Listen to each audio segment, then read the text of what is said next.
Hey there. Welcome to GSPN's Milwaukee Bucks playoff coverage. I'm Ty Windisch, joined by my compatriots Jordan Treske and Rohan Katti. We are presented by Prize Picks, the only way that Bucks fans could have won during game one of the NBA playoffs. Check out Prize Picks. Use code EUROSTEP to get $50 when you play $5 for the first time, win or lose.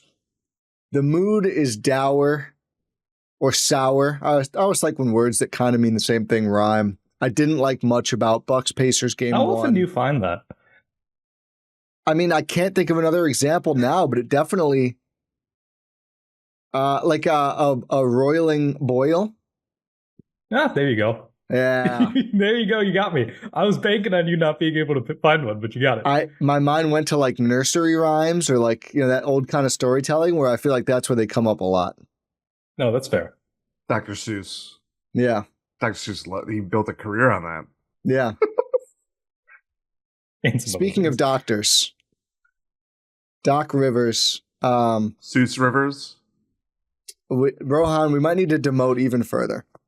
So what was he? Use Gulch Stream before, I think. You can't use two different words for the landform. It's got to be a title, especially when they don't rhyme.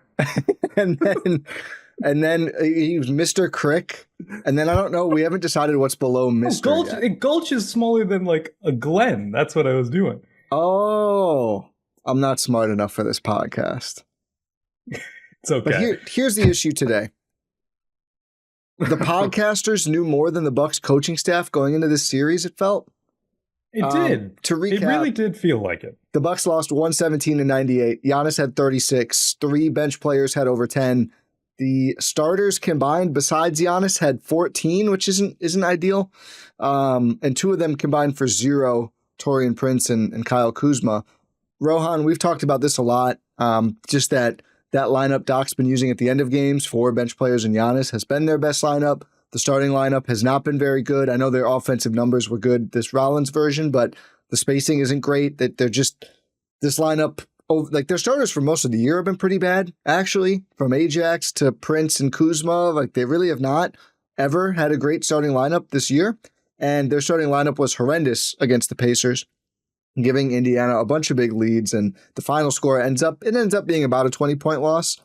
It was a lot worse at one point. I thought they were going to go down 40, and it was nearly a single digit game at about halfway or a little more than halfway through the fourth. And really the difference was the starters got obliterated. That bench group Doc went with for most of the second half did well. At one point, the Bucks were winning. I think before garbage time, they were up like 6 total in the second half. So, that half they won, but obviously they had lost the first half by so much, didn't matter.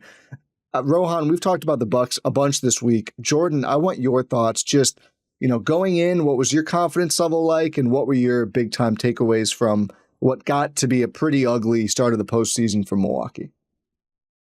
Confidence was high, obviously, when you finish the season on an 8-game winning streak. Yeah. And the ways that they were winning too, like the comeback obviously is like kind of probably the benchmark victory of the season overall. Giannis playing as good as he was, and knowing that, all scouting reports start and end with Giannis, and he's still doing things that looked very effortless.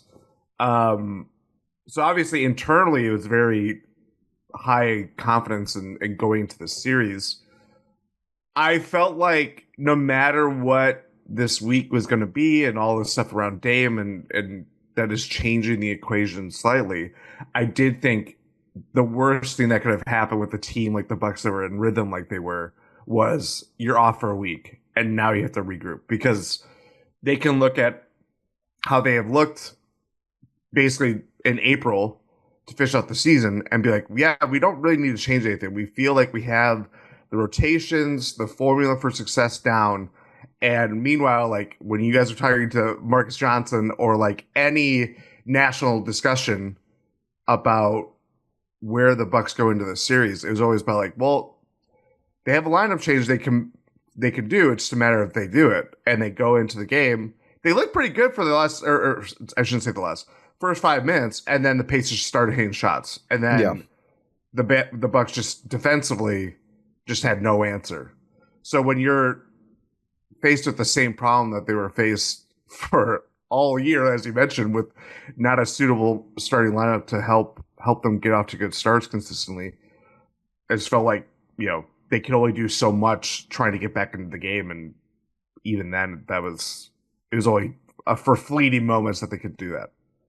I mean, Rohan, you were all over this. I kept thinking about your research on Miles Turner over the course of this season series, the fact that the Bucks gave him wide open shots plentifully and he just didn't hit them despite shooting over 40% on those looks against basically, I think for the season, you didn't even take out the Bucks numbers, right? Like even including those. Yeah, for the season overall on wide open threes on like 6 attempts a game, it was 42 something percent. And then against the Bucks, it was 28 something percent. It was a disaster waiting to happen. It was just painfully unlucky. I mean, lucky for the Bucks that he did not make those shots in the regular season. And then the floodgates just opened. Like he's a good, consistent shooter. It was just an anomaly that he wasn't shooting well against the Bucks. And then, he kind of showed that he actually can hit those threes, 4 of 6 from deep against the Bucks in game 1, and just consistently getting those shots whenever they need it against that drop defense. Yeah, he and Siakam were 7 of 11, and the rest of the Pacers were 4 of 23. And it really felt like kind of the same issue with both of those players, and the Bucks just getting pulled in with the drop, and one of them was just standing there and getting spoon-fed wide open looks, and both of them have shot the 3 ball very well this season, and they made the Bucks pay. It's tough to lose a game 1 on the road when the other team's star point guard is 3 for 13. Halliburton did have 12 assists to 1 turnover, but really found no joy ever scoring the basketball.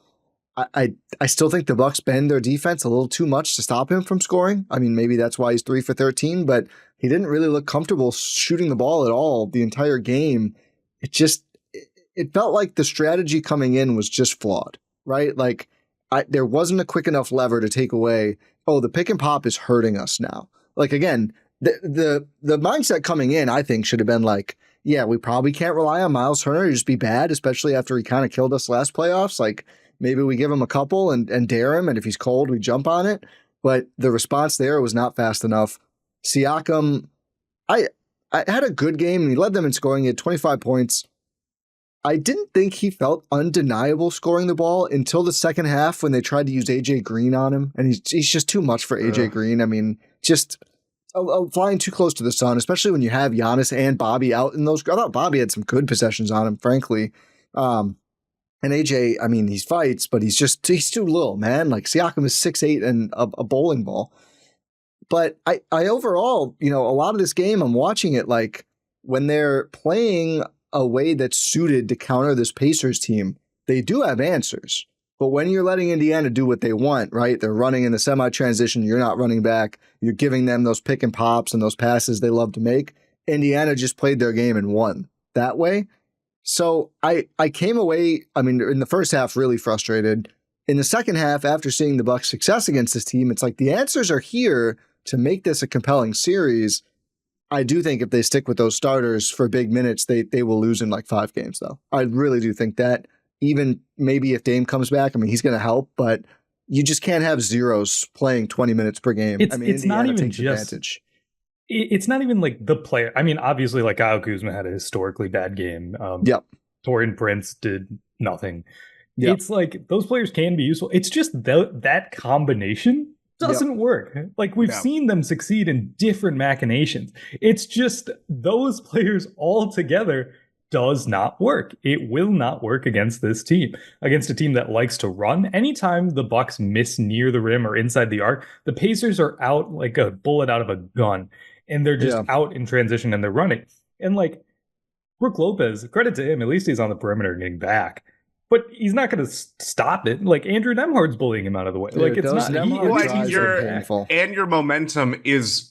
It's getting back in defense. So any size and strength advantage that Brook would have normally, he doesn't because his body's flung backward. Yeah, that's where like someone like Nembhard who capitalized on it multiple times today, and credit to him. But it's like that. I think you're hitting the nail on the head here. Is that the Bucks have always had for this season, especially. It's like they have these answers, they have these combinations.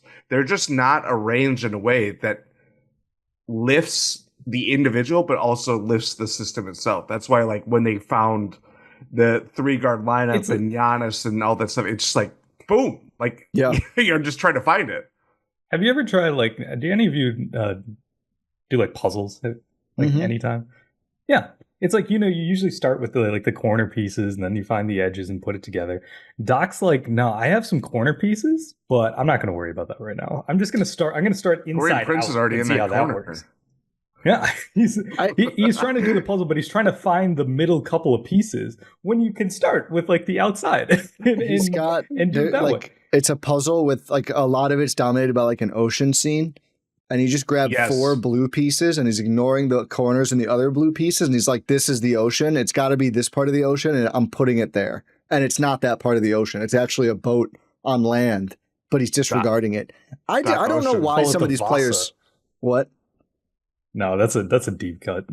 What'd you say? I didn't hear it. Oh, I said call it the Vasa. So in Stockholm, there's this boat that sunk a long time ago, and they managed to bring it out, and now it's in, like, a museum. So it's a boat on land. It's one of the coolest things I've ever seen in my entire life. Unlike this basketball game, Oceans. Doc Oceans. And I wish. I don't understand and maybe it's just like the stubbornness of Doc. I don't know why he's so attached to this particular starting group. I mean, at Kuzma, he obviously gave up a lot for. Have you ever heard of the sunk cost fallacy? Like, you're doubling down on what now looks like a horrible trade by continuing to force feed him these minutes as a starter. He's not a starter. He doesn't fit with Giannis. You're not using him even defensively. If you're going to play him, I figured you'd guard Siakam. You're not even using him offensively. I think that was the biggest thing. Is, like, I'm not trying to bail him out of a game in which he made history as, like, the first player in the playoffs to score 5 zeros. 5 zeros. I mean, literally the only 2 missed. He got to the foul line. 2 missed threes, 2 missed free throws, 2 fouls. That was it in 21 and a half minutes. I just don't think they made any possession that the ball was in his hands was not leading it. It was ending it. And he just had no idea what to do. Yeah, and I think, too, with the Dame thing of, like, okay, well, we kind of expect you to be, like, the second scorer next to Giannis. And it's like he plays such a game that, like, when he's at his best since coming to the Bucks, it's been within the flow of the system. It's been within the flow of, like, playing next to these guys. So when it's like, okay, Kyle, you're up. And it's like, I'll do a turnaround jumper in a very contested paint. Like, it's really bad. It's really bad. And they put him in the corners on a lot of these actions. Like, they think he's Klay Thompson or something. He's just not. He's not a shooter. And they keep cosplaying him as one. It's not going to work. Prince, I think, I just don't know. He had 3 assists. He had a couple nice reads. He also just turned down every single 3-ball opportunity he had. And he is probably their worst, outside of Giannis, where I can just give a pass because of what he does offensively. He had 36, 12 boards, 1 assist, 1 steal, 2 blocks, shot 61% from the field. Horrible free throw shooting game, took 2 bad threes, whatever. He was their whole offense. Prince, probably their worst jogger. Just, like, lackadaisical, not a big deal to get back. You see him, I saw him in one of the possessions they showed a replay of during a timeout, like during the first starter stint, I think. And he and Brook are, like, even trying to get back. And that means Brook is slow. He's 7 foot, 500 pounds, whatever. He's going to just be slower. Taurean Prince, who you're starting at the 2, is not gaining any ground on, like, a backpedaling Brook Lopez. And it's just like, what do you do? Gee, seriously, you didn't take a shot in the first half. You don't get back. What is the role? And why? And now that was toward Prince. Toward Doc. He fits so well with Giannis. He fit out. He didn't. He blended in. Him and Kuzma blended in. Yeah. No, I think Kuzma stood out in a horrible way. I think because he until the second half he just didn't do anything. That's fair. It's actually worse. Like, he missed I think he ramped up his shooting in the second half. He got the foul line. They tried to force feed him a bit. Yeah, they tried to get him going, 100%. But first half, those 2 guys just floated, like, just nothing.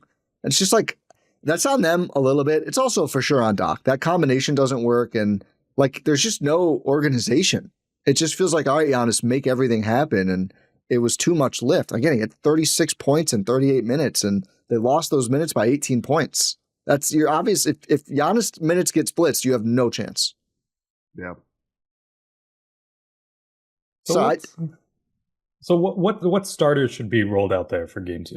That's a good question, because I think, is there only one player that is secure in the starting lineup in terms of like he is going to be? It's one player. It's Giannis. Yeah.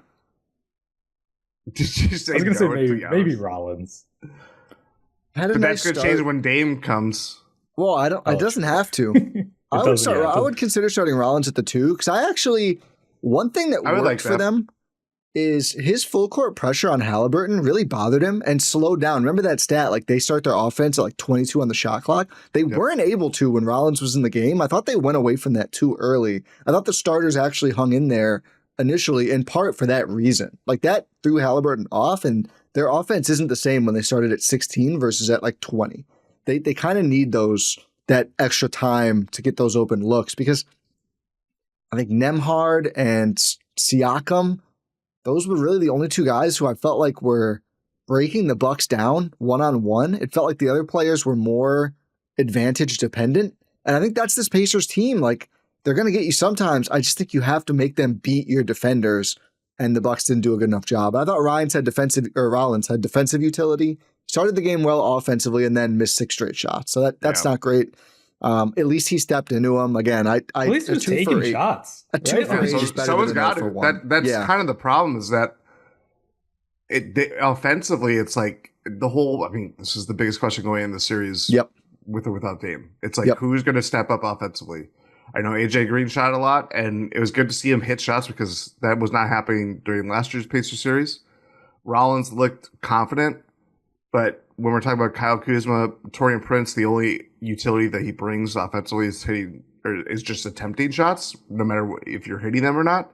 And the fact that he was turning down shots was another problem. Like Brook, you're gonna have the pick and pops, but that goes away when he misses a couple, and then it's like offensively they have such a tough fit. And then when you have 3 guys off the bench that either are good shooters, good spacers, or Kevin Porter Jr., who's the only like credible ball handler next to Giannis, it's like it can get really hard for this team, obviously, on offense, that like you have to play a perfect game in every other department. And when it just unspools the way it did when it was like 6 minutes in the first, and Andrew Nembhard is like, I think that was the other thing too, is like it just felt like the Pacers, like they were driving 35 miles an hour. 100%. They were not really going all out. It helps when you hit your shots too, to a certain point. But like it was all system based offense. It wasn't, like you said, Haliburton wasn't like jacking up shots. Like this is kind of what it was last year. But Nembhard was like the only one, or Siakam they were the only couple that were really like the one-on-one breaking the Bucks defense down, that like they didn't really have to put their foot down on the gas to get past the Bucks. So many car analogies. Also, I think Eric name has broken your brain. I believe it is Nembhard. So skilled. What did I say? Nembhard. God. Sounds like Eric Name got a little excited. Nembhard. I agree with that. My starting 5 next game would be basically the lineup that we've all talked about. Although I would really consider Rollins over KPJ. So Rollins, Trent, Green, Portis, Giannis. I liked Rollins' defense better. KPJ is just, I like him in that bench role because he is, to me, he's inconsistent. Like, there were some highs in this game. He had 5 assists. He gambled for some rebounds and steals that really put the Bucks behind the 8 ball a few possessions. And it's not, the reason they lost or anything like that, but it wasn't great. And offensively, his 3 wasn't falling. I think he over-relied on drives. He did make 8 free throws, which was great, as many as Giannis on half the attempts, but 2 for 7 from the field and didn't make any threes. Rollins didn't shoot the ball either, but I thought his defense was more impactful, and I do still probably trust him more as a 3-point shooter than Porter Jr., even if KPJ's percentage has been great. He's also just more of an off-ball player. And I would continue leading into point Giannis. I just think you need, like, the shooters just wake him up in a way that the starting lineup doesn't. So I would do Rollins, Trent, Green, Portis, Giannis. And you can say, hey, that's crazy to shift 3 starters. I would say, yeah, it's crazy to get drubbed by Indiana when you have a guy who's putting up 36 points on 60% shooting and your starters are just horrible. I think it's crazier to play a starting lineup that stinks, frankly. And I love, everyone knows I love Brook Lopez. Big litmus test. It's bad to lose. Who would have thought? I don't need to say that I love the big litmus test. This is not the series for him. This is just not the series for him. I would do what Carlisle's doing with Thomas Bryant to Brook Lopez. Oh, Thomas Bryant's in, you can go play. I think that's all I would do. It's when the way Indiana capitalizes when they try to throw the ball down to him in the post too, you're really not getting much out of posting Brook. They're turning those into turnovers half the time. The Bucks just cannot get that entry going. There's just not enough there for him. I don't know. Maybe in some different lineups it could work. It's just tough for him, man. And he's 37. He's 37 now. Yeah, that was April, right? You're asking too much. You're expecting too much. 4 years ago, sure, figure it out. I don't know that he's capable of this matchup right now. Yeah, I don't think you and I were talking about. Even Marcus on the broadcast was talking about. Yeah, they're just picking Brook apart. It was they were targeting him for large stretches in that third quarter when Doc was leaving the starters in for an extended period of time in that third, and it was just feast. They were just feasting on it. They could get open, they could create advantages very easily, and exploit those advantages. And that's easy to do when you have someone to pick on, which they do when they have Brook Lopez out there. And I'm not saying cut him out of the rotation, just reduce the minutes, maybe not start him. Yeah.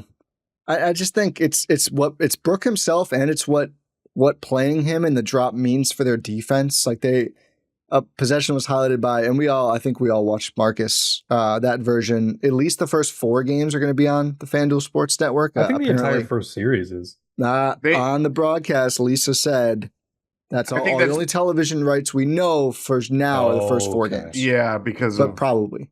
Yeah. I can't imagine they're going to start putting this game on. I don't know if it matters if it's on TNT or something. They can't. Who cares? But they highlighted Brook. I forget. I think it was Turner, and he kind of looked like someone should have rotated over. I think Prince and Marcus said the same, and it's yeah. I mean, he should have. I'm sure Taurean Prince was in the wrong place because that's been a common theme in the second half of the season. But also having to play this rotating defense. That's what Indiana wants. They're great at throwing those passes and finding those shooters and those cutters. And the more you can just hey, we're going to switch, just beat us. Just beat us. Again, maybe help AJ Green on Pascal Siakam, sure. But also I would rather make Siakam beat me with the pass than Halliburton beat me with the pass. Not even just Brook himself, but the way they want to play with him feels like a plus for Indiana. Agreed. I mean, I think the Bucks had I felt like even before the Chris trade, the things that we could rely on or cling to, they have an advantage. It's their size. Yeah. And with Kuzma, I felt like that's what they were trying to get at, is playing big, but without sacrificing whatever you want to call it. A good balance of size, fluidity, shot creation, all that stuff. All their bigs are compromised in this series. So trying to find the option based on how other guys are playing and what the Pacers are going to go after, because you mentioned, if AJ Green's on the floor, Rick Carlisle is we are going to attack him. They're doing that kind of game. And so when the Bucks bend closer to that, but try to, I don't know, they cling to the system of playing with size and everything like that, but it's just not going to work. It's not going to work for Lopez. Bobby, even he was, I think, the only guy that was in plus territory. He's plus 3. Some of the other bench was before Jericho the end, was and too. Sims was plus 3 too. Yeah. But I don't know. It's just a really hard for anyone like Sims, who he brings obvious toughness, hustle, the things that the Bucks need, but they need shooters. They need creators. They don't have a lot of that. I think Jericho Sims is very well positioned to play in this series, actually. Like, do you think with Giannis too? Yeah, absolutely. Those Giannis Jericho Sims lineups in a short sample, granted, have like an 83 defensive rating in the minutes that they've played together. Like they are defensive juggernauts of a front court when they play together. Granted, you're not going to be able to like have great offense, but it's at least like he has vertical spacing. He has that ability to finish at least like a drop step type move, a little jump hook, a little dunk here and there. Like he can do that. I think Jericho, like, first of all, credit to Doc for at least starting off with Bobby Jericho Sims lineup. We talked about that lineup. I was excited about that. The first time it was ever possible was this game, and he threw it out as soon as he could, and it actually worked fairly well. They were getting stops right away. I think Jericho Sims could play a massive, massive part in this series just because of the way he goes out there and defends. Like, if you want a guy who can hang on the perimeter and inside, that's Jericho Sims. Like every lineup that he plays with actual rotation players kills the opposing team defensively. And in for an Indiana Pacers team who was managing to score at will and get whatever they wanted, you need to be able to lock down defensively. I want to see more Jericho Sims. I want to talk about just the whole big rotation and different lineups more. But first, I want to talk about our friends at Prize Picks, America's #1 daily fantasy sports app with millions and millions and millions of members, where you can cash in on the basketball playoffs. Don't miss your last chance.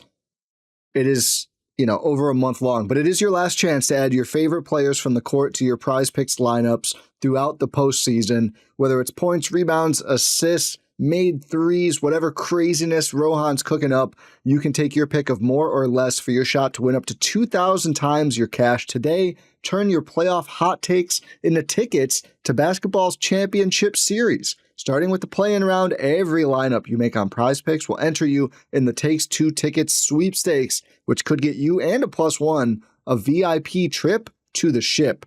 Prize Picks is the best place to win cash while watching sports. A lot of non-Bucks playoff games going on, and maybe it'll be nice to tune into one of those to kind of get this taste out of your mouth. Might as well download the Prize Picks app as well, join millions of users, and sign up today. They also have daily specials, Taco Tuesdays every Tuesday, and Flex Fridays, where you can play a flex play to get a protected play. So again, with the basketball playoffs going on, in addition to just being, of course, always locked into Bucks basketball, we are playing Prize Picks across multiple series and across multiple sports. Baseball is going on, the hockey playoffs are going on, and it's just a great time in the sports calendar. Women's basketball starting up the very next month, so we're going to have a lot to play on Prize Picks. Download the app today and use code EuroStep to get $50 instantly when you play your first $5 lineup. That's code EuroStep to get $50 instantly when you play that first $5 lineup. As you can see on the screen or check the link in description, Prize Picks, run your game. I agree with you both. Like, I think there's room for Sims to play more than just basically when Giannis wasn't in, which I that's a good baseline. I like that concept a lot. I think I would try them a bit more together. I mean, we have been /will shred doc this pod. When you're struggling, you don't get 100 points. I get why you don't play a bunch of Sims Giannis minutes. But again, I think the starting lineup is the root of a lot of their issues. Yeah. Because if you just don't start Prince, Kuzma, Lopez with Giannis, then it's not like right now, okay, the starters, there's not enough spacing. We can't also play a bunch of Giannis and Sims because then there's just no spacing around Giannis. That's bad. I think there does have to be a push and pull of spacing.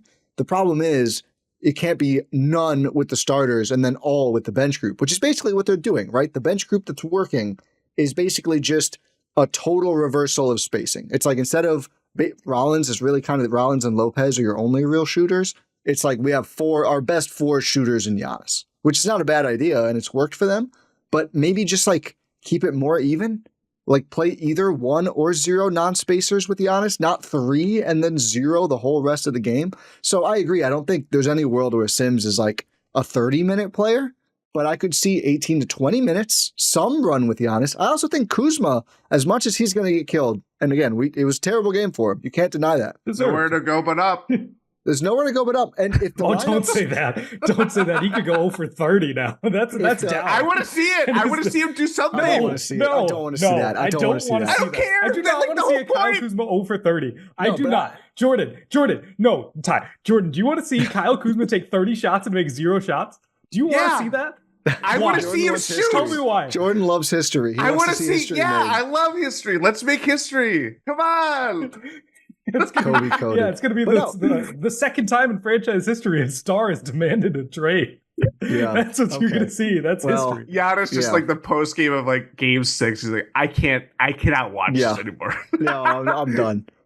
He just fouls out on purpose. But I think Kuzma could have a productive role in this series if the lineup he's out there with is like Rollins, Trent, Green, Kuzma, Giannis, or maybe with Bob too, if you want to be big and a little stretchy, but like 3 plus shooters. And kind of you need almost both of Trent and Green, who are like they're realist shooters, I would say at this point. I mean, Dame too when he's back.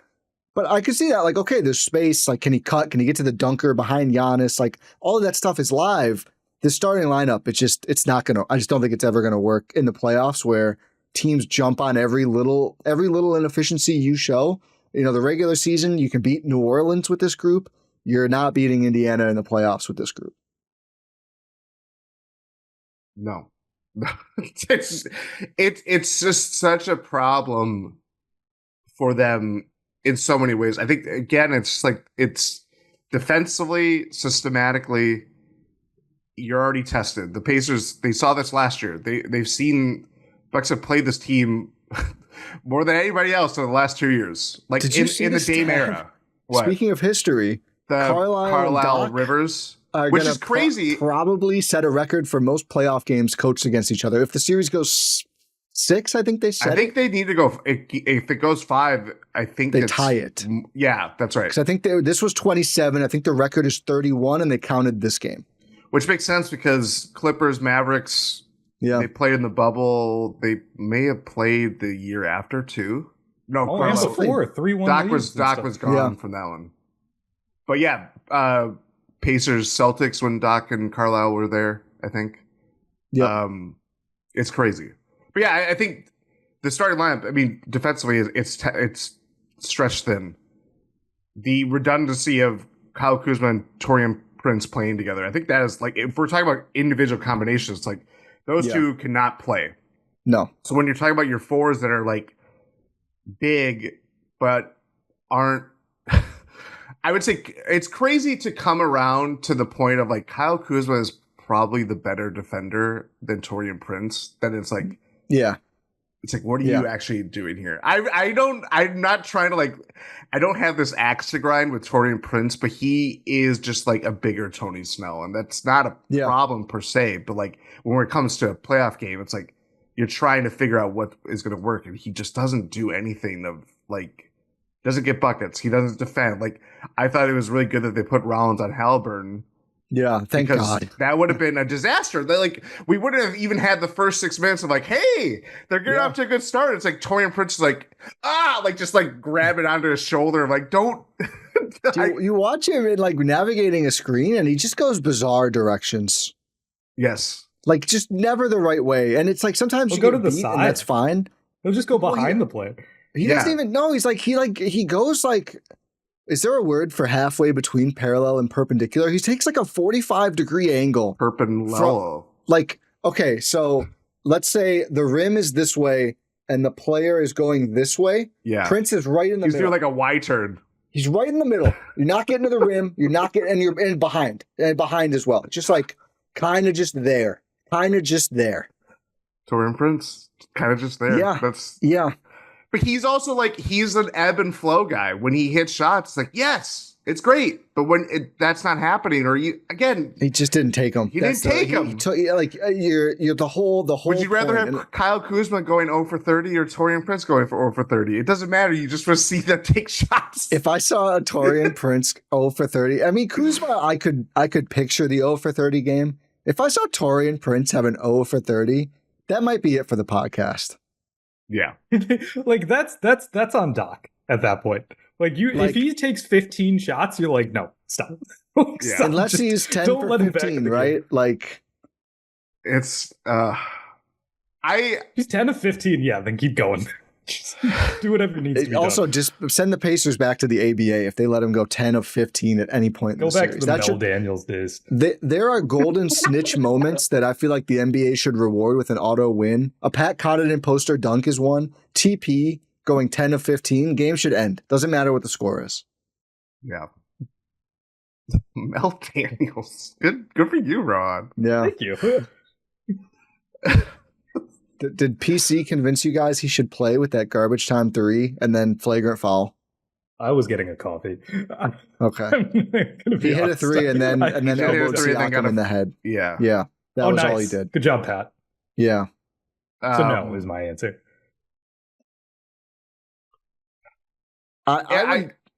Go ahead, Jordan. I think the thing, this is just where we're at. Finding what bigs are going to be playable in this series. Yes. We should get back to that. Yeah. Is the biggest question. They just don't have a 3. They don't have a 3. It's not Andre Jackson Jr. Kyle Kuzma is not a 3. I think the move, if Kyle Kuzma wasn't making history for playing the most minutes of a guy that didn't contribute more than 0 in any statistical category, he would have been out there with that closing lineup instead of Bobby. But yeah, they just don't have that's almost the 4 though. They just need to do 3 guard and just not have a 3. I think. Oh, I think that's why Cleveland was able to succeed doing that for a while. Yeah. 3 guard, double big. I mean, that's the formula. Possible. It can work. I mean, Big Bob. We need to have a Big Bob conversation. 2 for 8. 1 really bad turnover, but it was his only turnover. But they did win his minutes. He did have 8 boards in 25 minutes. The fact that they were able to succeed in his minutes with his offense being bad, I don't know if we've ever really seen that before. And that kind of just tells you that the idea of those 3 guard lineups, Bob and Giannis, is a really good idea. Even if though it doesn't nobody outside of Green shot well. And those lineups still, they ended as Green and Trent were like -4, -5. They played good basketball in the second half. Again, they kind of made it a real game. And they missed a lot of shots. I mean, Green again was 5 for 11. Trent was 2 for 7 from deep, made a lot of tough 2s early. And they just hung in there. They can defend too.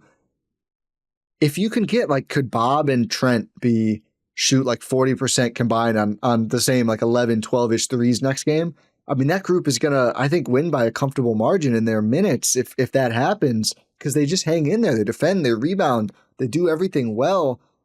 I'm willing to give Bob the most rope out of the non-Giannis bigs right now, and you just have to hope he finds that offense. And I think he's been enough moments that he can snap into it. You've got to trust it, because I just think there's more upside there than Sims or Lopez. He is the most upside of being a solid 2-way big, which is crazy. God, what a world!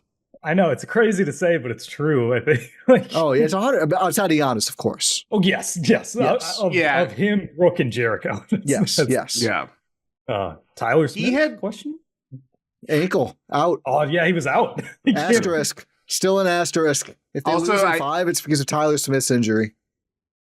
When I was looking at the stats for last year's series, Bobby Portis had the highest raw plus minus. That's why I was so pissed off when he got kicked out of that game in the first quarter. They needed him so bad in that series. And they need him so bad in this series. I think for him, the other thing too, and I know I skeeted it on Blue Sky, but I mentioned this team.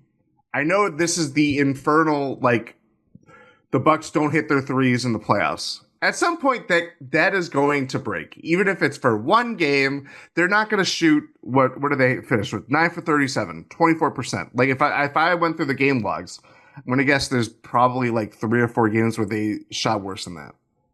This team is a good shooting team. I know it's the playoffs, it's a different animal, but even with this current configuration of so much attention is going to be paid towards Giannis.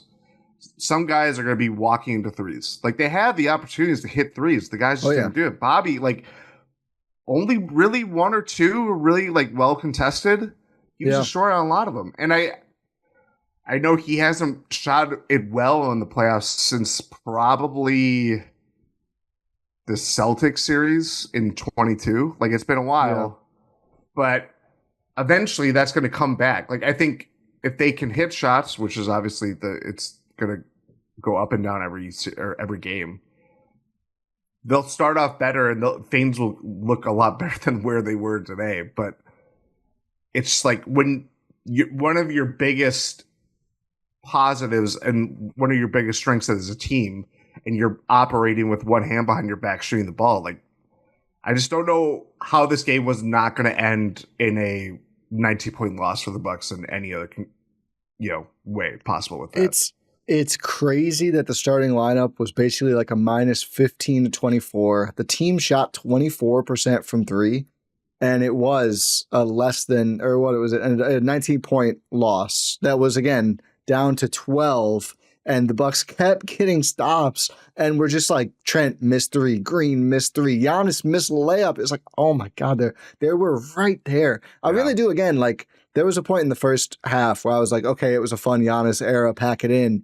The way they fought back into the game, it was hard not to be like, there's a way forward in this series.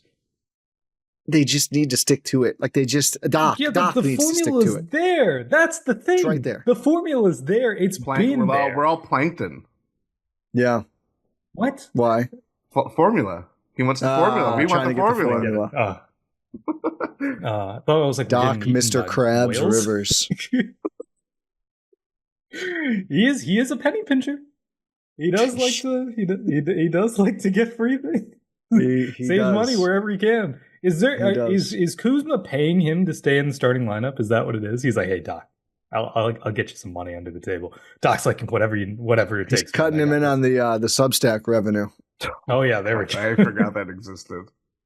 I get it. I'm looking forward to the update tonight.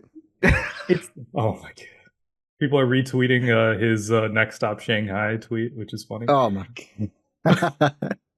Yeah, you can't. It's like, but getting back to what I was saying, like, there are avenues for success. I still think the Bucks can win this series. It's just, can they get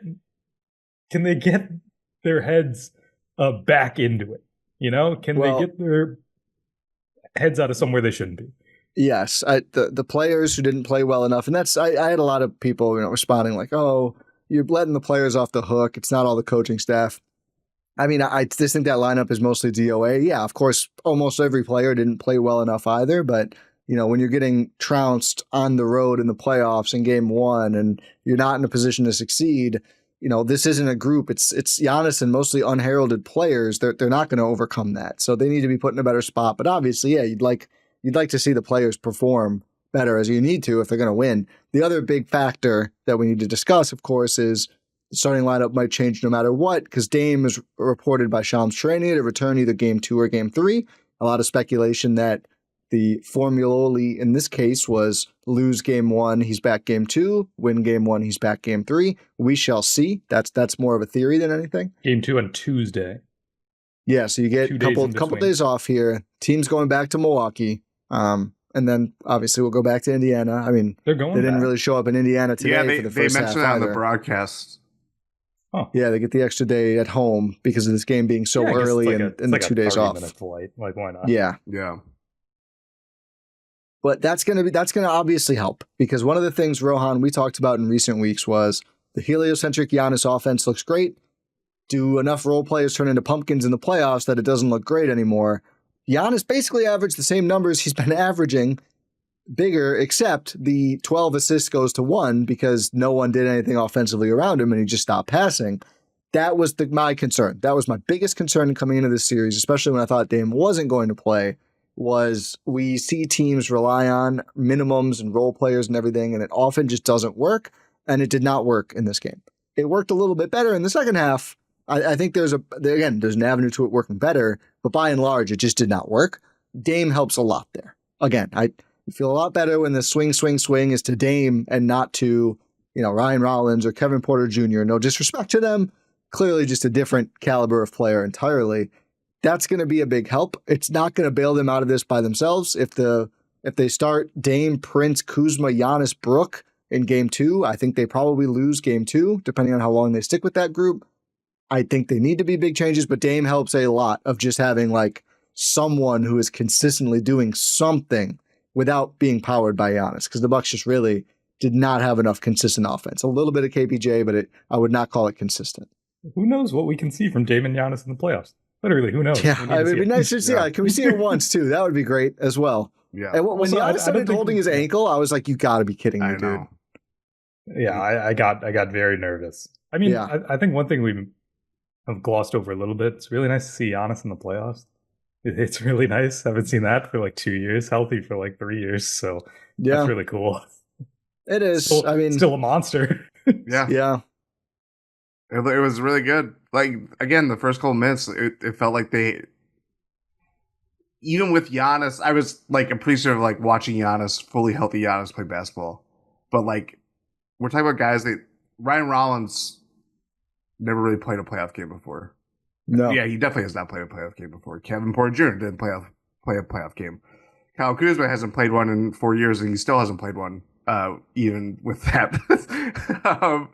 But like, I think to your point of guys on minimums or cheaper contracts, let's say,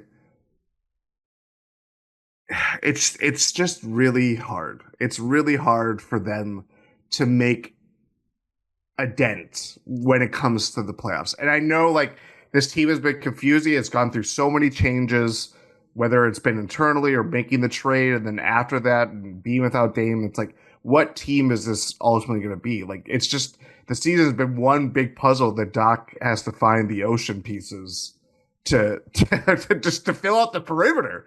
But I think, one, obviously getting Dame even in whatever capacity that's going to look like is just going to be a big bonus. I also just think like, I know Marcus said it on the broadcast, like, it felt much like last year's game 1 of like, we were so high on our horse with Dame's 35-point half, and then the Pacers made it a game. It got really uncomfortable. Like, this sucks.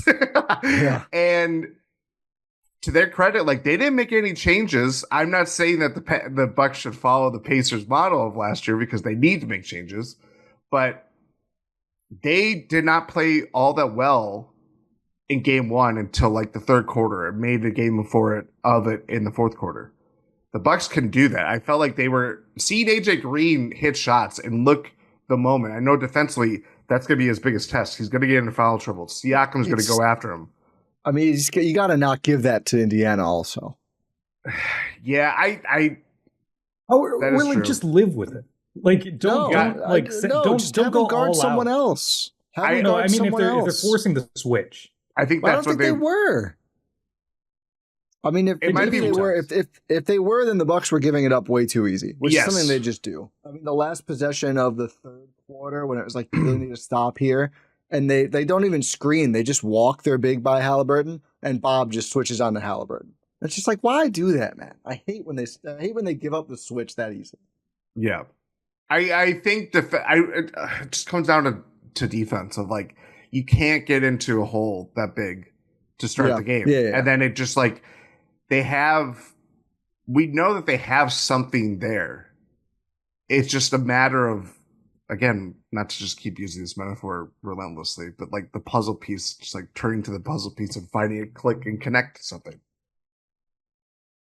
The Doc's grabbing pieces from a separate puzzle saying, hey, would this work? Would this fit in here? Well, they're all puzzle pieces, aren't they? It feels like two different teams. It does feel like two different teams. It does. I think that is, it feels when they're at their worst, it's like incongruent.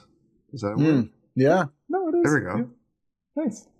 Well, I also think their starters are more prone to the like lazy, lackadaisical play, and that bench unit just plays really hard, and that just makes a difference, especially when a team runs like Indiana. Doc Rivers, per Eric Nembhard of The Athletic. I thought our offense was awful. I thought our offense contributed to our defense as anything. We just didn't play the way we've played during this stretch offensively. I thought we had a lot of missed shots, which allowed them to have a lot of breakoffs. Name asks, was that stretch too long for the Giannis and bench unit to close the game? Doc, I don't know. You look at their plus minus, it's pretty good. You look at the starters plus minus, so it's one game and we've had a week off, so no, I don't. Sometimes you stick with your group. Then he was asked if the starters are viable. He sticks with his groups, all right. Yep, and then he asked if the starting unit is viable based on their plus minus. Yeah, we've done it. Side note, against who? Against New Orleans? Congrats. Back to the Doc quote. We're a better offensive unit than that, but we have to be that, though. The only way that lineup can play well offensively, they need more ball movement than the other one. The other lineup, we have, there's two lineups now. The other lineup, we have guys that can go downhill and create plays. The first lineup, we have to move the ball to get shots for everybody else. Maybe that's an issue. Maybe it's an issue. If the first lineup, the starters, they play a lot of minutes against the other team's best players, if they just like, hey, if we don't move the ball, we're DOA. We're absolutely cooked. Maybe don't do that. Maybe not. I don't know. Just also, two different teams. If you made a list of all the players on the Bucks, just in like, these are the guys I think are the best players right now with no Dame. Obviously, it's Giannis. How many of the next like 4 or 5 players are coming off the bench right now? 3. Trent, Green, KPJ, Portis are up there with Rollins. I think KPJ going into the series was not knowing without Dame series, for sure. Was the third 100%. Most important. Yeah. Why not start those guys then? I don't get the arguments against one. Do it one at a time. Try what something. Are we holding on to? It's not like, all the championships we won with Kuzma, Prince, Lopez, Rollins. No, just start the good players. What are we doing? And people, it doesn't matter. It's who you finish with. It does matter if you're down 20. Yeah, if your starters are putting you in a massive hole. Yeah. I'm taking crazy pills. We've seen them do it. Against who?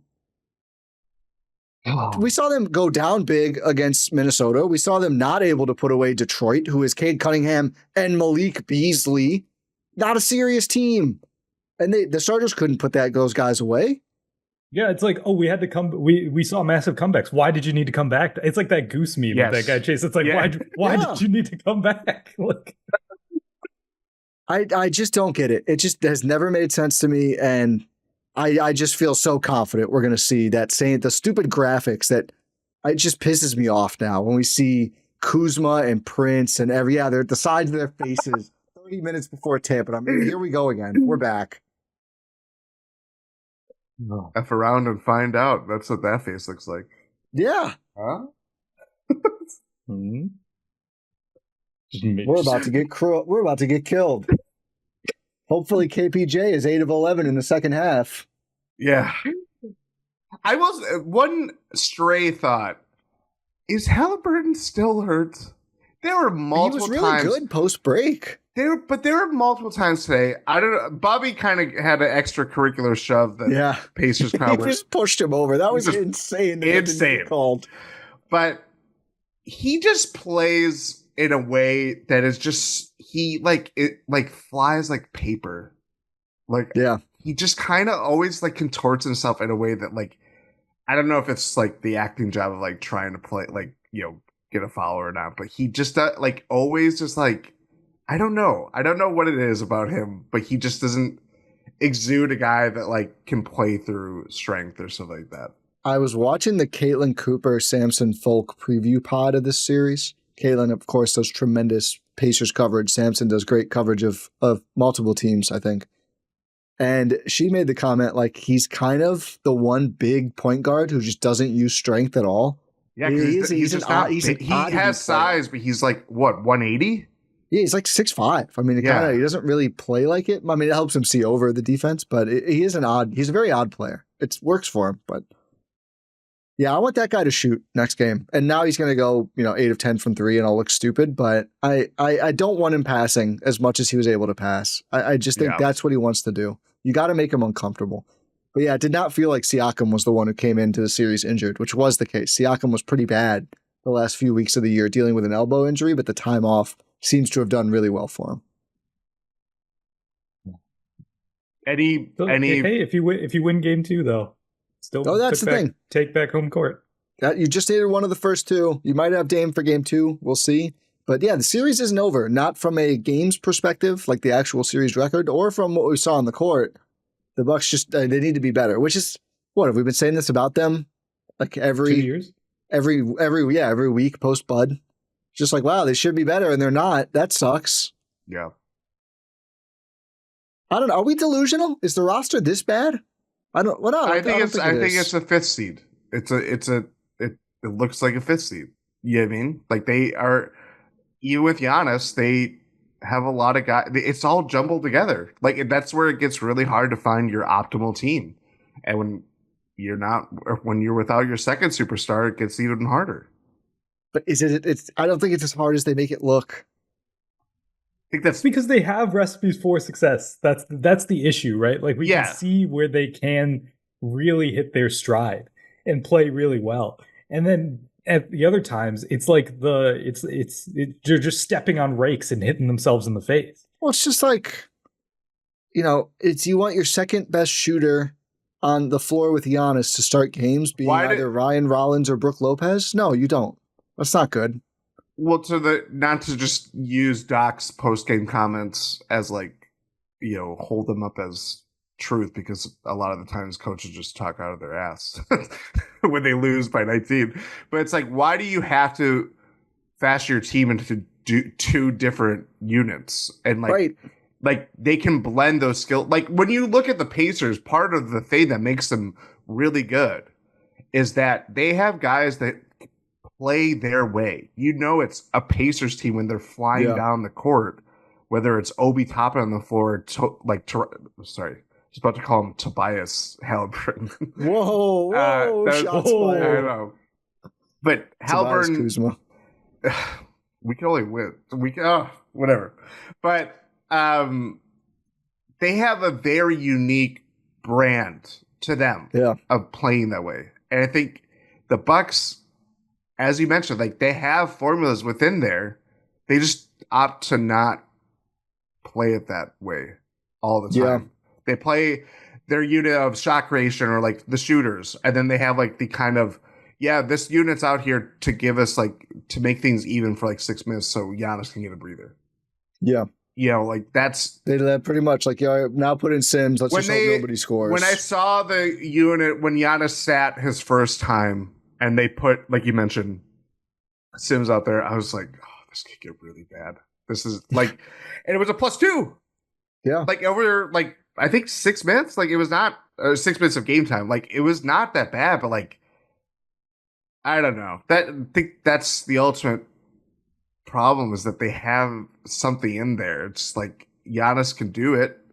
Guys like KPJ can do it. You're rusty. You're knocking the rust off like Dame here. They could do it. It's just, I don't know. Are there guys that you're clinging to as bright spots? I think AJ Green is my bright spot. Yeah, I mean, the whole team in the second half was just please make offense. And he kind of did. The misses all really hurt, but he shot 45% from 3 in the game. You can't really ask for much better. It just felt like they just didn't have anything else. Yeah. I just Googled KPG to see what would come up. KPG can refer to several entities, including a medical staffing agency, a Korean provisional government, or a company involved in various fields like engineering and healthcare. So if they could really get that together, that'd be great. The Korean provisional government for the Bucks. Yeah, we'll take any help we can get at this point. I would say AJ, Giannis, of course, we all knew he would do his thing. He's doing the thing. So that's a great starting point that makes everything else possible. I was going to say it'd be nice if he could make his free throws, but it's that would be. But it's you had 36. No one else. The matchup is so bad for them against him that I thought he left a lot on the table, not just the free throws. It felt like after the really hot start, he wasn't finishing at his usual rate. He could have had 50 easily in this game. Yeah, definitely. He's a walking 50 threat against the Pacers at any time. Yeah. I wouldn't be surprised if he gets that at any point in the series. I would almost expect him to be honest with you. Yeah, even with Dame. I might open things up more, theoretically. Yeah. I mean, they need to open up the floor, that's for sure. Again, when you have non-AJ guys making 4 total threes, and one of them was Pat Connaughton in his minute and a half at the end of the game, that's a little problematic. It's a lot problematic, actually. But I thought, again, the bench guys were flawed, but not terrible. I mean, Lopez got his scoring. I just don't. It's just not a good. It's hard because Indiana's bigs are all stretchy. Everyone they play at the 5 at all is stretchy, and that just makes what Milwaukee wants to do defensively with Brook really hard. And I think you could try to stash him on they tried him on Siakam. I think that's just a no-go the way he's shooting now. That's not going to work. You could try him on Nembhard or Nesmith. I just worry then it's going to open up looks somewhere else, or those guys will just get to the rim. But if you're going to play him, I would try that. Or do we dare Thomas Bryant to shoot? Yeah, maybe. Maybe I can live with that. But I definitely am not putting him on Siakam or Turner and just letting them pop. That's just, you can't do it anymore. Well, and they just don't have, Rollins is the only guy that I kind of trust on Halliburton and Nembhard. I don't mind KPG. He did it again, yeah. Did I say KPG now? You did say KPG.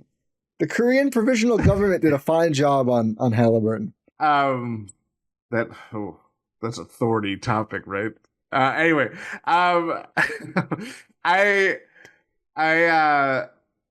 they just don't have point of attack defenders to help Brook's cause either. In the first group they don't. The numbers are there. They lie. Numbers are there. Numbers lie sometimes. I think that's what Doc said after the game as well. He said something like, "The numbers, they lie." I was like, "What does that mean?" I mean, that numbers can't lie. That's they can a separate thing.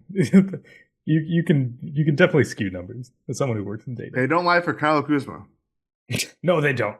In fact, I think they're lying for his benefit. Kyle Kuzma wishes the numbers could lie for him. He's like, please. He's like, no, please. I actually made 7 shots. It's fine. If you add up my field goal attempts 5 and my 3-point attempts 2, that's 7. And I actually made 7 shots. If we went back in time to February 6th. Kyle Kuzma's going to make me take 7 shots. Malort. Anytime Rohan gets an opportunity to take some shots, he's in on it, by the way. If we took a time machine 2 months ago, so not a great I'm going back further than 2 months. I agree. But if Chris Middleton in that wet spot, man, that's what I'm doing. Yeah. Rohan dives on the floor. If we I would. Yeah. I'll tear my hamstring off the bone. If we went arrested to save the Bucks. If you went I'd do it back and you're like, if you were told that Kyle Kuzma was going to do what he did in his first playoff line as a Milwaukee Buck, I'd say, okay. How would you react? Yeah, I'd be like, yeah, that seems par for the course. I'm not surprised that this happened. I'm just like, are you kidding me? I'm not surprised. I kind of am. I didn't see a recipe for success with the way the Bucks are constructed against this Pacers team for Kyle Kuzma. I don't see it. I'm not shocked that he struggled. I see a recipe for success, but I see there's possibilities. I'm saying when in this current starting group against this Indiana Pacers team, I don't think he can succeed. So I'm not shocked that this happened. I kind of expected it to happen. I didn't say it because I didn't want to jinx it, but I was like, man, this is going to be rough. That would have been, you could have reverse jinxed it, though. I could have. It's a bad look for the Kuzma provisional group. KPG. Yeah, man. Yeah, it's a little rough right now. It's game one. It's game one. It is game one. The most stubborn coach the NBA has ever seen is going to make necessary changes or not. Not feeling great about Bucks in 6 at the moment. I said 7, so. You think they're going to come back in this building and win a game? I guess with Dame back, I think maybe. They could. If they didn't get off to such a horrid start, they could have won this game easily. 100%, it's true. But, or making the game right? In general. Yeah, at least have it be competitive. Yeah. This should have been a competitive game, but they just let... I can't say what I was going to say. They just let things happen. Okay, wow. Need KPJ and Portis to bring you some more offense. If that happens with Trent and Green, Trent's 2s early in the game. It's just why is this guy not playing more?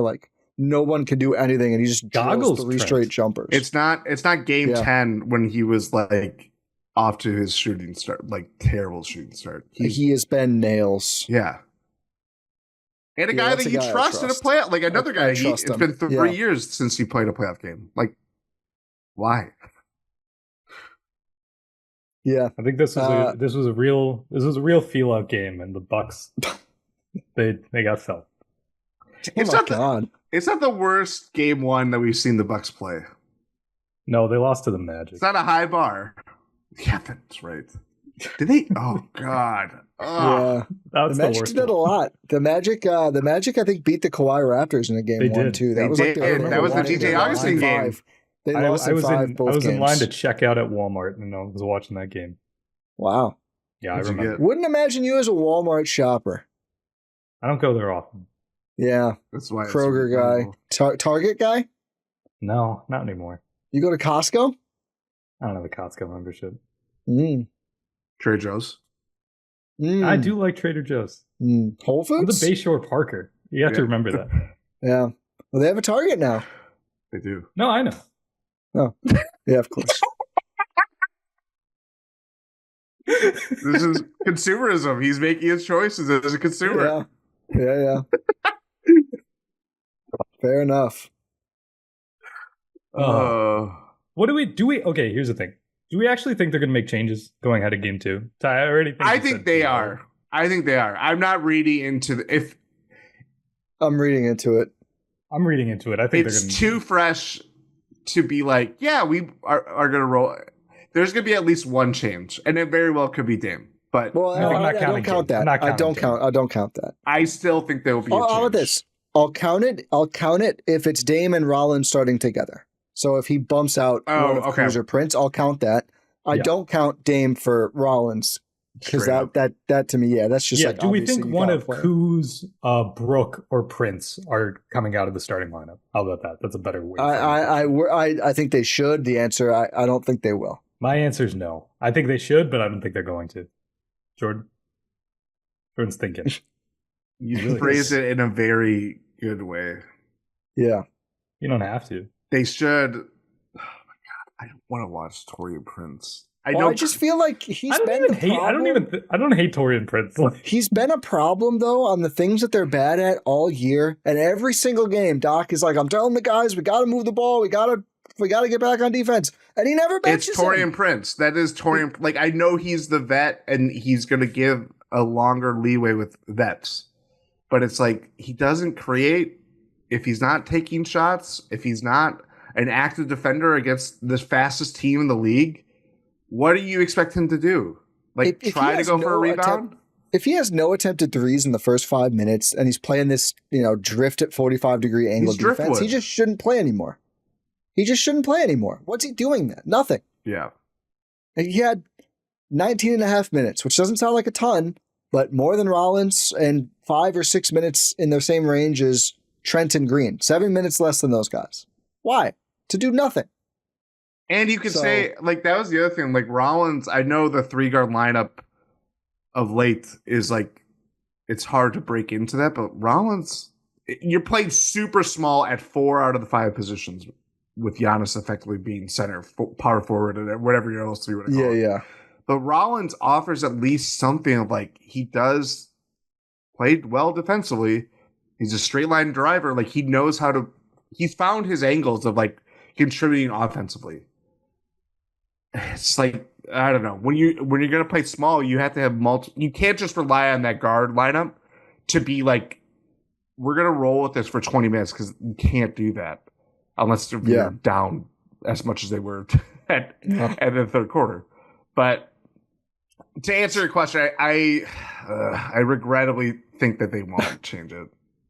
So the Pacers won the fast break points 22-5. This is something we talked about. That number just needs to be close. The Bucks don't need to win that, but it has to be close. This, I think, further goes to the point of the whole conversation we're having about the guys who clearly should play more and the guys who should clearly play less.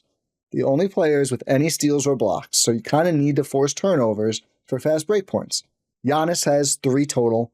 Rollins has a steal. KPJ has a steal. Trent has a steal. That's it. They had 4 steals and 3 blocks. Oh, sorry, and Sims had a block.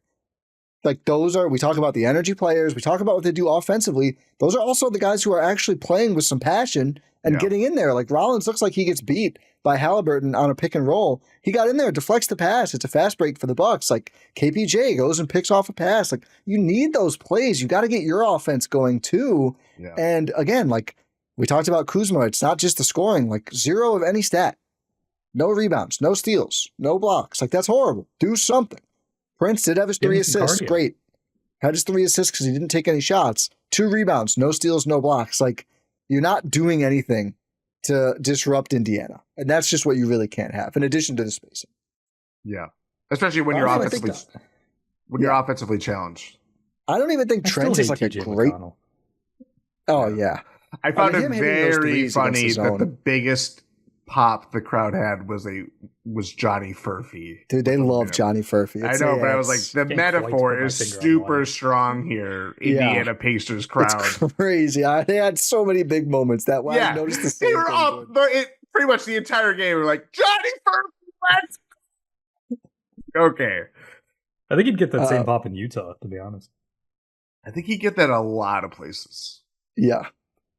Like I would say, I don't even think Trent is like a great defender, but like he just fights. He tries. He gets into passing lanes. Like, yeah, I would not have thought the same. He knows his own weaknesses and plays to mitigate those and plays to his strengths. He's got good off-ball defense, and they just don't. When they can't guard on-ball, you need some people to guard off-ball. Well, he attacks the ball on ball too. Like again, it gets him beat sometimes, but like he goes for it. You're watching their starting 2-3 and Prince and Kuzma, and they're just there. Yeah, like they didn't disrupt the Pacers on either end a single moment. Even the guys that we would say suspect defenders on the Bucks team, like AJ Green had his hands on like TJ McConnell trying to do whatever stuff that he was doing. Bobby Portis was forcing the ball out of Siakam's hands in the post. Like those guys know tendencies. They know how players operate. It's possessions here and there at a time in a game that they didn't play well defensively, but I still think they just need some defensive bite, and we saw so much of it today that they just let them. It looked like pinwheels, just like Jericho Sims, baby. I mean, that block on McConnell was just outstanding. Now, he would get that on every other Bucks big. He's getting that. Oh shot. I was gonna say he gets that on Giannis even. He certainly gets it on Bobby and Brook. Like that's his, and you could tell Sims put in the scout work too, because he knew exactly where he was going and what he was going to try to do. Yeah, I don't know. I'm really high on Sims, man. Like he said, shouldn't be a 30-minute guy, but like a 20-minute guy. I only want to see the guys play. Sorry, I only want to see the guys play at this point who I'm like, that guy's going to go out there and just like hustle and fight. And they have enough of those guys for a playoff rotation. They just don't start enough of them. Yeah. And they don't play well enough when the game's within reach. Yeah. Yeah. Well, yeah. Which I guess goes back to the starting lineup problem, which is it's impeccable. I've heard it's impeccable. Impeccable. The numbers don't lie. Does Dame finally get his revenge moment on Halliburton? They got into it verbally during the game. He's been it's been like 2 years, man. You got to do it at some point. That's what I'm saying, man. Like, can the Bucks overcome their stupidity by Dame and Giannis just being incredible? Maybe. It gives you a good shot. It gives you a better shot. It's the best shot that you can give. I mean, I need the Dame time. From Dame. Kyle Kuzma's getting off the team if that's the case. DNP cardio. That might be his new nickname. I just knew he was going to miss the free throws. I just keep coming back. I just knew. Any other Bucks player, I would have been like, okay, they could get going. You see the ball go in. He's also not a good free throw shooter, too. No, he's their worst besides Giannis. Yeah. Just kind of saying something. Yes. Actually, no. This is a relatively good free throw shooting team outside of Giannis and Kuz, but like Dame's literally one of the best ever. Yeah, that's it. But Brooks, I don't want to be fair. You don't want to be fair? That's fair, but I don't want to be fair. Having to watch this on a Saturday at noon was unfair. Now we're going to be, at least we have time to like get over it before Sunday, you know? Yeah, I'm going to go get some vitamin D. It's a tough loss though. And then another day, like 2 days of between games. And you just like, they have to play better, right? Also, Bucks fans, like, save yourselves. Don't really go on social media if you don't want to. Oh, take care of yourself. That was the case when it was the championship year and we were just had nothing else to do. And now it's like even more so brought home that we should not be. The weather's pretty nice now. Like, try and do something outside. That's what I'm saying. I'm getting outside. Yeah, that's why I had to go get myself a coffee. Can I tell you I adopted a second team, but I'm worried they're going to lose in the first round too, and it will surprise you. No, it will surprise you who it is because it's a division rival. I'm guessing Cleveland. Pistons. Yeah. Even with I like the Pistons. Yeah, you love the Pistons. I mean, I hate Beasley, but I really like their Cade. feel-good story. Yeah, and I'm seeing, you know what it really is? I'm seeing Last Chance posting how hype he is. And I'm like, I don't think they really have that much of a chance, but they're hyped to be back. They haven't won a playoff game since Chauncey was on the team. Yeah. But even because the Bucks, exactly. I mean, when the Bucks broke the playoff schneid for them, that came against the Blake Griffin Pistons, and they swept them. They didn't. That was apathy. Blake Griffin was hurt. Remember, he was played like 2 games in that series. That series felt really bad for Blake. Yeah, but it's like I want to see the Pistons win a game. Yeah, I think they will. I think they could. I think they will. I think they'll win one. Yeah, I don't think they'll get swept. I really like Cade. Cade is impossible to dislike. His banter with Giannis was great. Yeah. Oh, yeah. That was really... Everyone else on that team is trying to fight you at all times, and Cade's just like a funny, chill guy. Mm. And he's really good at basketball. That helps, too. I've been trying to tell y'all. Yeah. Yeah. That's what the Pacers crowd said about Johnny Furphy. Pacers crowd just randomly chanting Bobby sucks was really funny. Yeah, they hate him from last series, I think. But it's just funny. Like he wasn't doing anything. He was uninvolved in the game entirely. I was trying to listen. I'm like, who are they saying? Oh, Bobby. Okay. And they were so mad at every foul call that the Bucks got a lot of fouls. I mean, Giannis is going to naturally do that. And I'm just like, you guys are up by like 20. This is not a game. It's that. You know what I mean? Somebody in our Discord commented, like, hopefully they keep calling the fouls on Giannis. And I was like, the Pacers are committing some of the most blatant fouls. Like, they're just grabbing both of his arms on the drive. Yeah. It's like, there's no world where you don't call it. I mean, like, the bumps are the ones that Giannis doesn't always get because he's just so big and strong, which whatever. But, like, they're just literally they're grabbing his sleeves. Yeah. Like, they're fouling him in a way there is no choice but to call it. Those are going to get called no matter what the situation is. We'll see if Indiana cleans it up. They probably won't. That's probably just going to be the game. They don't need to. They split it up. So, like, they didn't get their key players in foul trouble. And if Giannis is going to shoot in the 50% from the foul line, that's literally worse than he shot from the field. So, even with the threes, that's a good strategy for Indiana. That's a big adjustment, too, if Giannis can hit those. Pascal led their team in fouls with 4. And then there was two guys, Neesmith and Halliburton, or Toppin, had 3. And then no one else had more than 2. Well, I remember that they got so many, like he had like drawn 6 in the first 10 minutes or something crazy, but only Toppin had 2. So like Turner and Siakam weren't in foul trouble yet. Just like, great, you're in the bonus, but you're not making the free throws and you're not really getting anyone in meaningful foul trouble. So also, there wasn't like a free throw disparity. The Bucks attempted 28, the Pacers attempted 26. Well, yeah, I mean they were just getting bullied in the semi-transition. Yeah. I'm just saying for the Pacers fans. No, I know. Yeah. No one cares what they think. That's fair. I'm not gonna disagree with you on that one.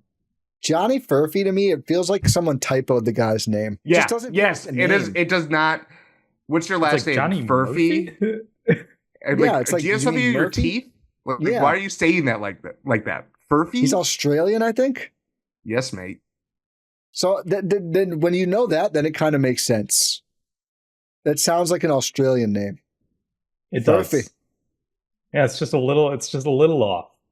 Yeah. Like, it's not a name meant to be said in an American accent. Yeah. No. It's okay. The Australians invented the English language. Furphy. What'd you say? What? Did you say Australians invented English? What is that? Just a random joke? Yeah.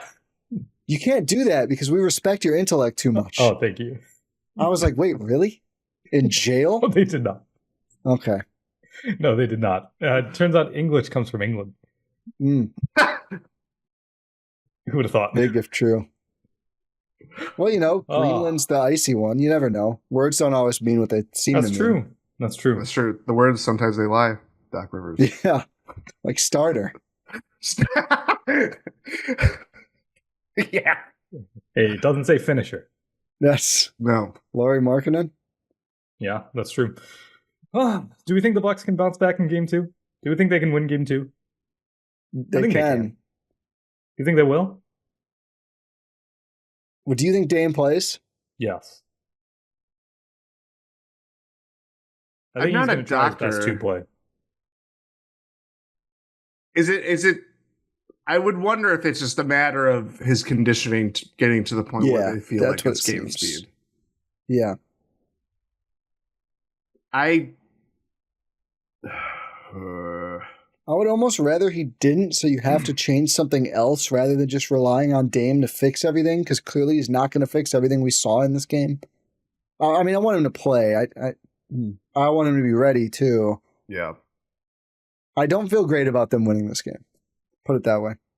Yeah. Because I don't think Doc's going to make a starting lineup change in terms of like Kuzma, Prince, Brook, because it's like, it's one game. We've need to establish ourselves, and then they're probably going to lose again. I'm not ready for the offseason to start like next week. Let's figure this out. Yeah, me neither. I would prefer if the Bucks played good basketball. Make it a series for at least half the game. Actually, a little more. Give me 3 quarters. They played 2 good quarters today. Wasn't enough. Yeah. I'd say 1 good, 1 okay, and just 1 horrendous and 1 normal bad. I mean, they won the second half. I think they lost or were just basically tied in the 4th. Yeah, they lost defended the 4th well. by 2. They couldn't score. What did you say? They lost the 4th by 2, won the 3rd by 7. So they were plus 5 in the second half.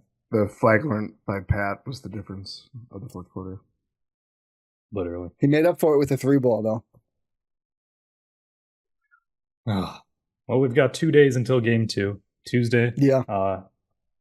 Watch Lisa and Marcus while you can. That's what I'll support. Friend of the pod, Marcus Johnson. Yeah. Yeah. Are we done here? Should we close this out? Yeah. Can I close my tabs on Chris Copeland that we were talking about before we started the pod? No, keep those open. Just that might come up. You never know. Outro. You never know if Kyle Kuzma matches Chris Copeland's playoff high of 5. Maybe. Does Chris Copeland have playoff points? He definitely played in a playoff game with the Knicks. I'm almost certain. I'm pretty sure he did. Pulling it up. Yeah, he averaged 4 points for the Knicks and 3 points for the Pacers. Oh, yeah. Look at that. Was he a better pacer or Buck? Probably a pacer. Almost certainly. He was, he went in descending order. He was the best Knick. He was 6th in Rookie of the Year voting as a 28-year-old. He was a pacer and he was a bad Buck.